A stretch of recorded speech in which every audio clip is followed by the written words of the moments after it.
সাধারণ পরিবেশে অসাধারণ কিছু উজ্জ্বল হয় না এবং প্রায়ই উপেক্ষিত এবং অবমূল্যায়িত হয়। এই ছবিটি দেখুন, ভারতের বিখ্যাত গায়ক living legend Sonu Nigam get up change করে ছদ্মবেশে মুম্বাইয়ের এক রাস্তায় হারমোনিয়াম বাজিয়ে গান গাচ্ছিলেন। আশেপাশে দুই একজন হয়তো তাকিয়ে দেখছে, বেশিরভাগ লোকই কাছে আসছে না। যেখানে সোনু নিগমের কনসার্টে মানুষ হাজার হাজার টাকা দিয়েও টিকিট পায় না, ইনডোর আউটডোর ভ্যানু থাকে হাউসফুল, পারিশ্রমিক নেন শো প্রতি 1 কোটিরও বেশি। সেখানে রাস্তায় গাচ্ছেন ফ্রিতে, কিন্তু তবুও কেউ তার গান শুনছে না। আবার এইদিকে নিউ ইয়র্কের সাবওয়েতে একজন বেহালাবাদক 45 মিনিট বাজালেন।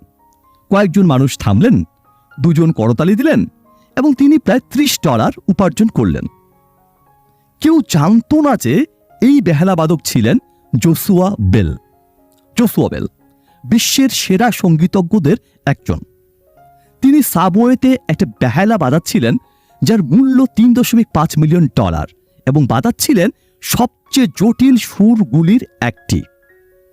এর 2 দিন আগে জোশুয়া বেল বোস্টনের একটি থিয়েটারে বাজিয়েছিলেন, যেখানে টিকিটের গড় মূল্য ছিল প্রায় $100।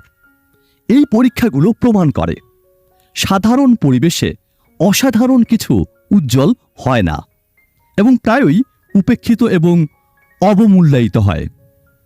বিশ্বে অনেক প্রতিভাবান মানুষ আছেন যারা তাদের প্রাপ্য স্বীকৃতি এবং পুরস্কার পাচ্ছেন না, কিন্তু একবার তারা যদি নিজেদের মূল্য এবং আত্মবিশ্বাস নিয়ে এমন পরিবেশ থেকে সরে আসেন যা তাদের সেবা করছে না, তখন তারা সাফল্য এবং উন্নতি করেন।